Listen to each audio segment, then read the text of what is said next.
I'd like to welcome each one this morning. The first Sunday morning of a brand new year. Usually when we think about leaving something or somewhere or someone and we look in our rear view mirror, usually it's a sad situation. But I am so happy to see 2020 in the rear view mirror. I just hope and pray that 2021 will give us a better year. I think we've had enough. I think that the world would concur that we've had enough. I was watching television the other morning. Still have some friends over in New Zealand. And they are, this time of year, they're 16 hours ahead of us. And it was showing on Thursday, Friday, of course, being New Year's Day. It was showing on Thursday afternoon, them celebrating, welcoming in the new year. I'm like, well, they're lucky. They got rid of it 16 hours earlier than we did. We still had another 16 hours. I don't think that we're by any means done with some of what we had to deal with in 2020, but I'm definitely looking forward to 2021 being a better and brighter year. Some of you maybe have seen it, and there's several versions already, or different ones of it, but I thought it was very accurate. Now it was, a little bit questionable in it, but there's a commercial that's been coming out over the last 2 or 3 weeks. These online dating services have become a big thing. Everybody all of a sudden is single again and dating. All ages, and they're going online and they're finding their match. And it showed Match.com or something like that, showed this woman whose name is 2020. And her match and her date that she got, and she was just so overwhelmed and enjoyed, it was a perfect match, was the devil. And so I kind of look at that and say, yeah, the devil and 2020 getting together. That pretty well sums it up, doesn't it? So I'm ready for 2021 and the Lord to have a turn now, right? Let's get some good positive things going on. As we look at and anticipate the positive things that can come about in 2021 if we help to create those things. I want us to think about the idea as we build on a lesson from last week. That in the year 2021 that we take a stand in this new year.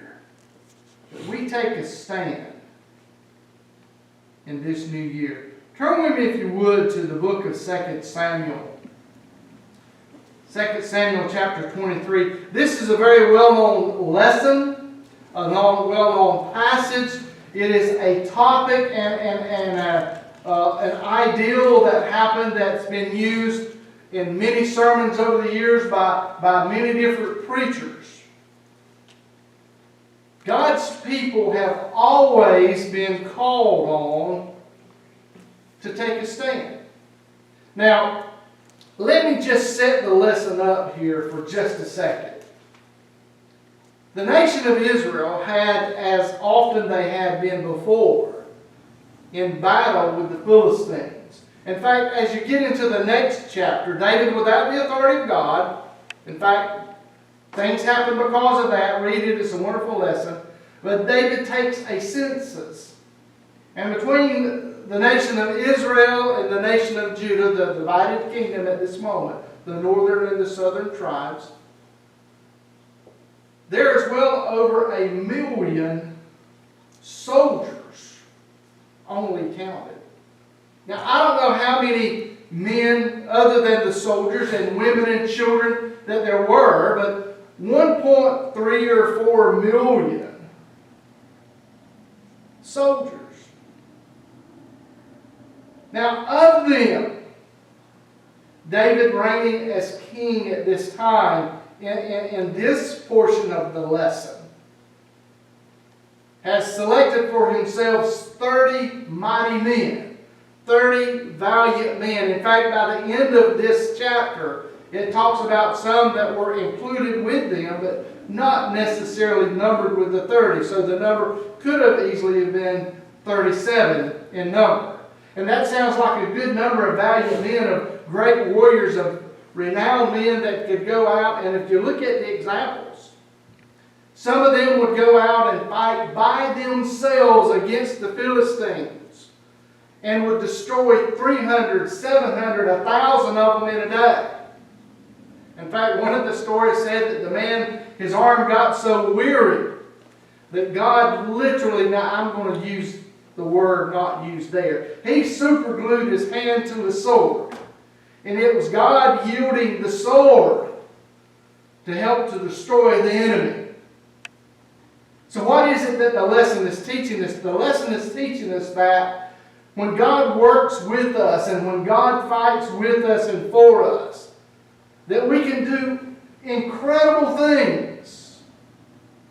Now, God was glorified through the battles and the victories that Israel did, and that specifically these mighty men of David did. Now, 3 of them stood out. 3 of these men, if you'll read the entirety of the story beginning in the first part of the chapter, Adino, Eleazar, and Shammah. These 3 of all of David's mighty men, they did things that were even above and beyond belief, much less expectation. And we're going to look at the example of these 3, and specifically one of the 3 this morning. As we entertain the thought this morning, take a stand in the new year. Follow the reading with me, 2 Samuel chapter 23. I think we'll drop down in the reading to let's go to verse 8 beginning, and we'll read through verse 17. 2 Samuel chapter 23, verse 8 beginning, paying special attention to verses 11 and 12 as we go. These be the names of the mighty men whom David had. The Tachmonite that sat at the seat, chief among the captains. The same was Adino, the Eznite. He lifted up his spear against 800, whom he slew at one time. And after him was Eleazar, the son of Dodo, a Hohite. I don't know what a hoe was, but it's different than what a hoe was today, I guess. But he was a Hohite, and one of the 3 mighty men with David. When they defiled the Philistines that were gathered together to battle, and the men of Israel as they were gone away, he arose and smote the Philistines until his hand was weary, and his hand clave unto the sword. And the Lord brought a great victory that day. And the people returned after him only to spoil. And after him was Shammah, the son of Agee, the Haranite. And the Philistines were gathered together in a troop where a piece of ground full of lentils, and the people fled from the Philistines. And he stood in the midst of the ground and defended it, and slew the Philistines, and the Lord wrought a great victory. And 3 of the 30 chief went down and came to David in the harvest time into the cave of Adullam. The troop of the Philistines pitched in the valley of Rephaim, somewhere over there, the other side of Nicholas Gulch. And David was then in an hold, and a garrison of the Philistines was then at Bethlehem.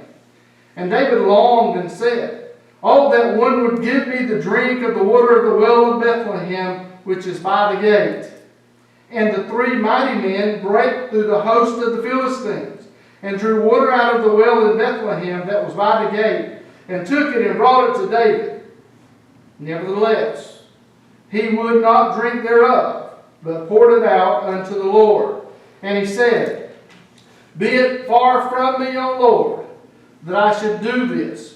Is not this the blood of the men that went into jeopardy for their lives?" Therefore he would not drink it. These things did these 3 mighty men.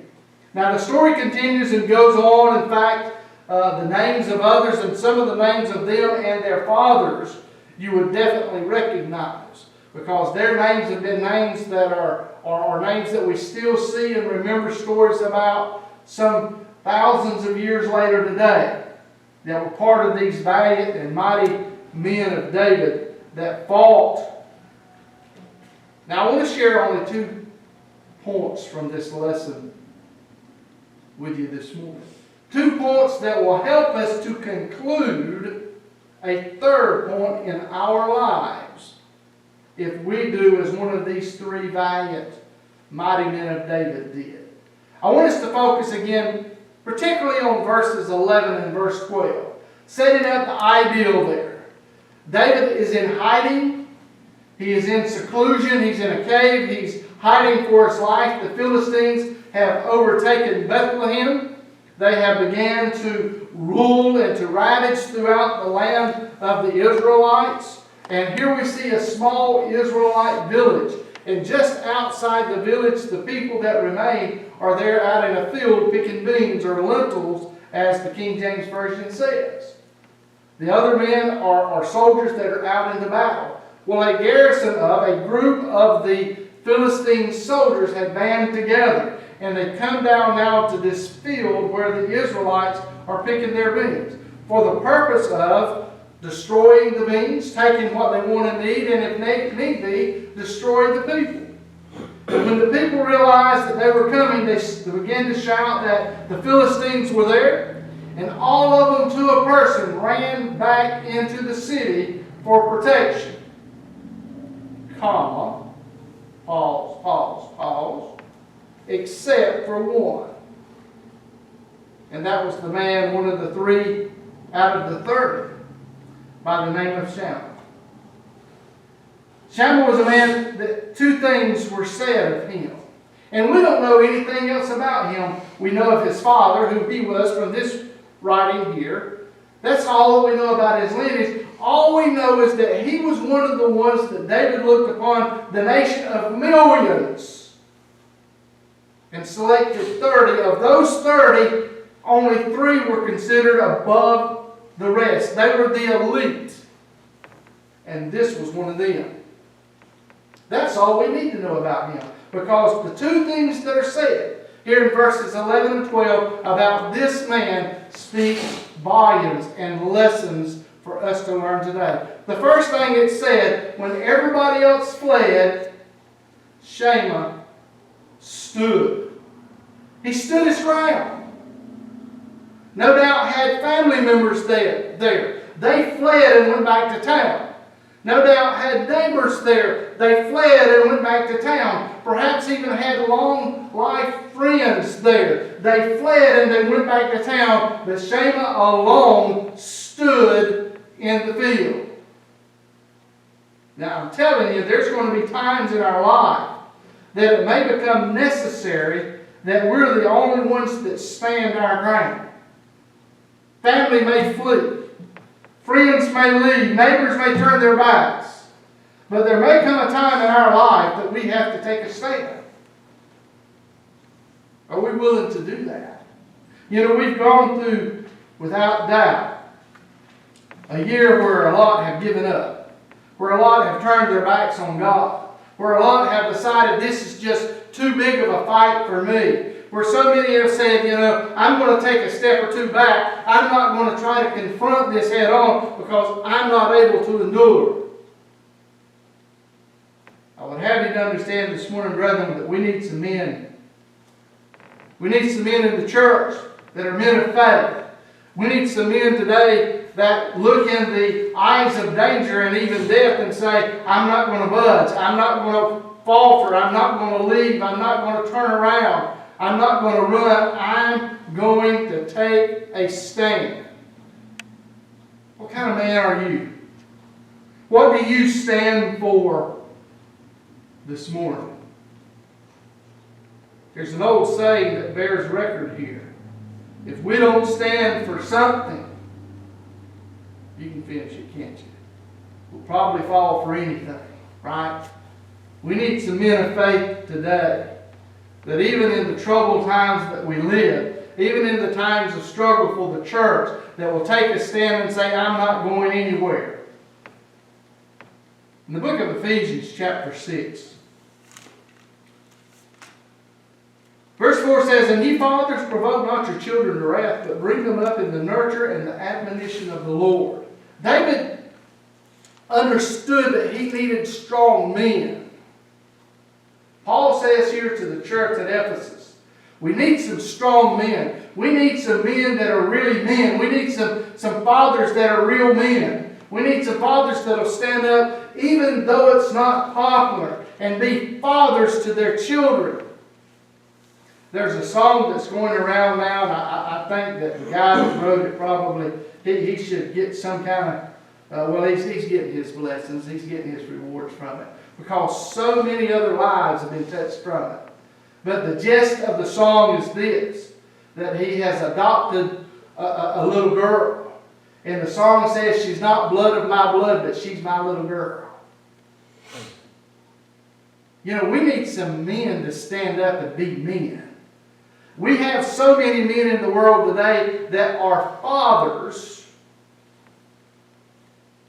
That is, they understand the biology of procreation. They're contributors in a biological sense, but they're not true fathers. Could care less about the kids that they bring into the world. They're not men. They may be males, and they may be able to do biologically what males can do, but they're not men. We need some men who are fathers. We need some fathers who are men that are going to stand up and they're going to teach their children how to be good citizens. Teach their children how to respect authority. I look on the news, and you do as well, and all that we see out there is some of the ridiculousness that's going on in our society. Forget the rest of the world. We got to answer for us, don't we? We haven't had real men standing up as fathers in families across our land now for a generation or so, and our children are becoming punks and thugs and rebellious children and citizens that are going against those that are trying to do right and live right. I look on television, I'm all for. In fact, I think the Bible encourages us to stand up, and that's part of the problem. To stand up for what's right. To speak out for what's right. I don't have a problem with folks marching, protesting, saying wrong is wrong and right is right. But when you do in the guise of protesting for what is right, what we see going on in our land today, again, those punks and those thugs, most of them who aren't even from those areas that are being targeted, going in and destroying people's businesses and stealing and burning up cars and going against police departments. Listen, there's a few bad police officers in the world. But for every bad seed, there's 100 seed that are good men and women that are supporting their family and their community, that would give their life to defend the very ones that are trying to destroy our country. Don't get me started on that nonsense. One of the dumbest things I've heard, and I'm not going to get into politics in church if I can help it. One of the dumbest things I've heard this year has nothing to do with coronavirus. It's nothing to do with a lot. One of the dumbest things I've heard is defund the police. Are you serious? Of all the idiots we've got out there in the world that are trying to destroy the world, and you want to take away that one thing that stands between us and them, I'll take a bad cop over a thug and a punk that's going to destroy me anyway. I'll take my chances with a bad cop. But again, those are very few and far between. People talk about that we have issues. Yes, we do have issues. But we are destroying the freedoms that so many have fought and died for. We're making fun of and bringing to ridicule the very slogan that our country supposedly stands for. In God we trust. In fact, if you look, it's starting to disappear from a lot of places, even your money. We don't trust God anymore. In fact, we don't even know God. Why? Because men aren't men. Men aren't like Samuel taking a stand in the face of even death. How in the world could this one man go up against hundreds of soldiers that have come down? Well, I guess you could ask him, what was you thinking?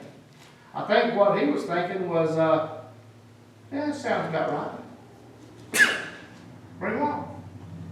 I'm not going anywhere. In the book of 1 Corinthians, Paul says, chapter 15, verse 58, therefore, my beloved brethren, be ye steadfast. When I say stand fast, be ye steadfast, unmovable, always abounding in the work of the Lord. Forasmuch as you know that your labor is not in vain in the Lord. That's who Shamuel was.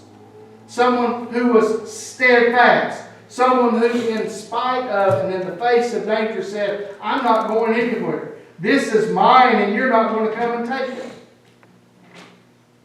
I'm afraid that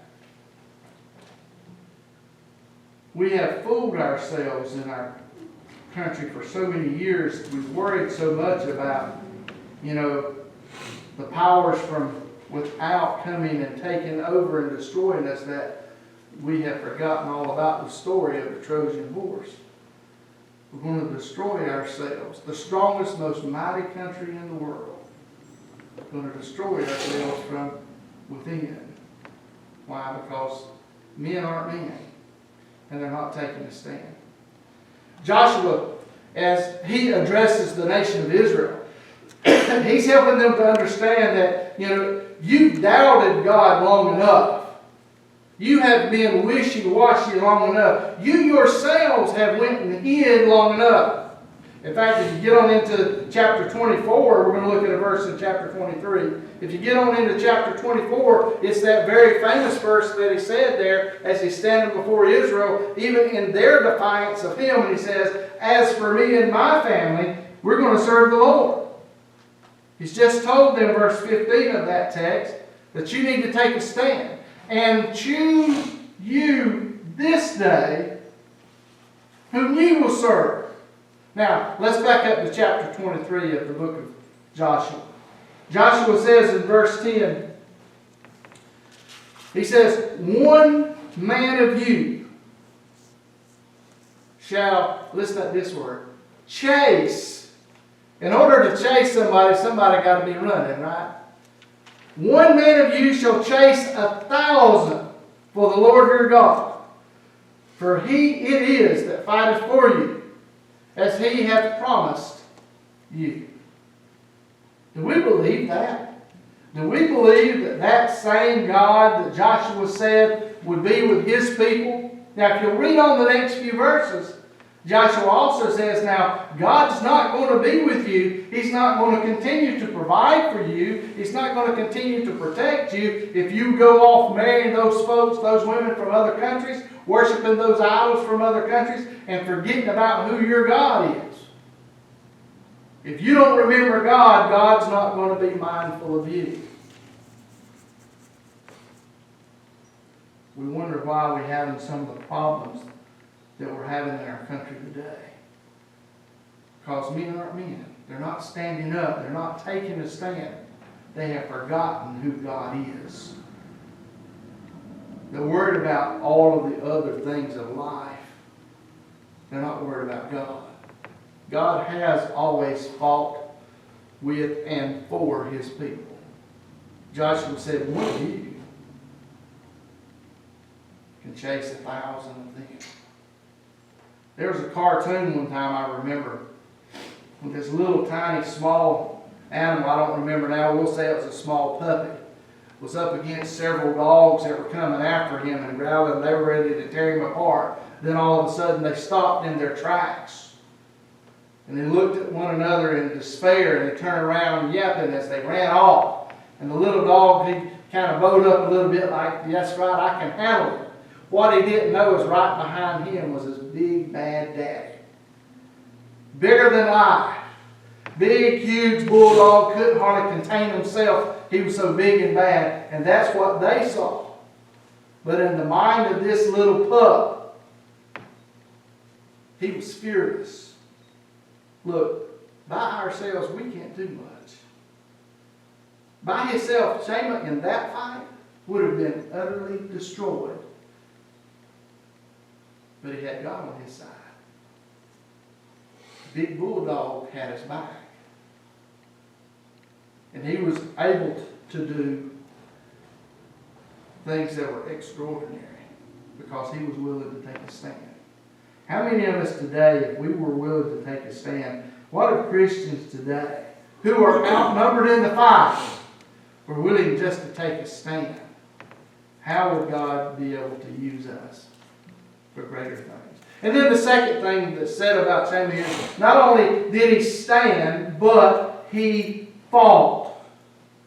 He fought. He was willing to get in the fight. He didn't stand and cower. He wasn't shaking in his boots. He wasn't standing there because he was frozen and not able to leave. He was standing because he was preparing himself for a fight. He wasn't willing to let these soldiers come and take what God had blessed them with. God's blessed us in this country. God's done for us far and above what we deserve, and we're going to let what we have be taken and stolen and carried away.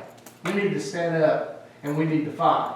In the book of Romans, Paul says in chapter 8, if you look at verse 31, he says, "What shall we say to these things?" All of what he has written about the depths of God's love and what all God has done for us and what all God has planned for us in our lives. He says, what shall we say then to these things? He sums it up simply. If God be for us, who can be against us? What would cause God to not be for us? Us. If we're not for God, He cannot be. That's our fault, not His. He cannot be for us.